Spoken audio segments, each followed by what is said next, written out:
So kind of on the lines of filling your raised garden bed, this is not a filler, this is more for fertilizer.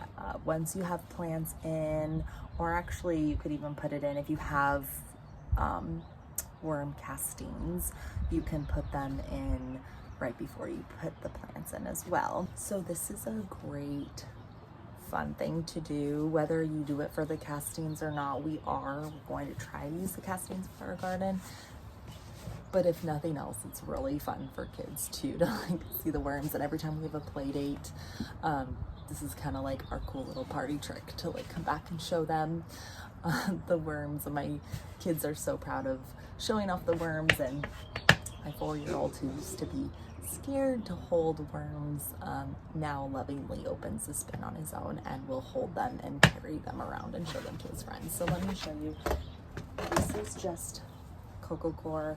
I used the more expensive Coco Coir for this because I just didn't know what the difference was, and I wanted to do everything I could help the worms out. So again, don't know if there's a difference or not, but I used that along with pieces of cardboard that have been moistened.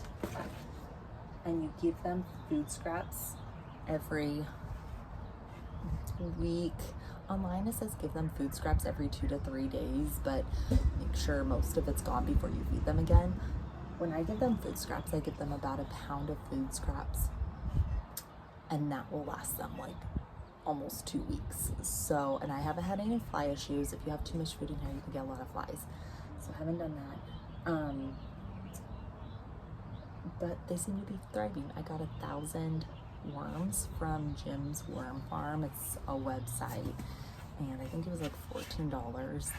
So for a pet, and then they eat your food scraps. So it's a really like low budget pet, I guess you can say. Kind of, sort of, not really. All right, and so I'll bring you in. It's a little bit easier. I have a little thermometer, mostly just got that because it kind of came as an offer when I bought the worms. It was like, add it for an extra $6 or whatnot. So I thought, all right, I'll just see. Might as well, we'll just go for it. So the Coco Coir is more brown, the castings are more black.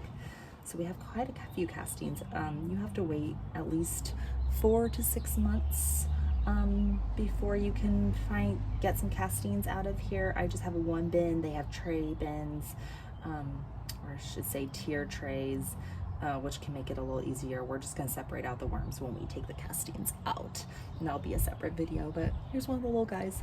They're European night crawlers. So these are different worms than what you would find in the ground in your backyard.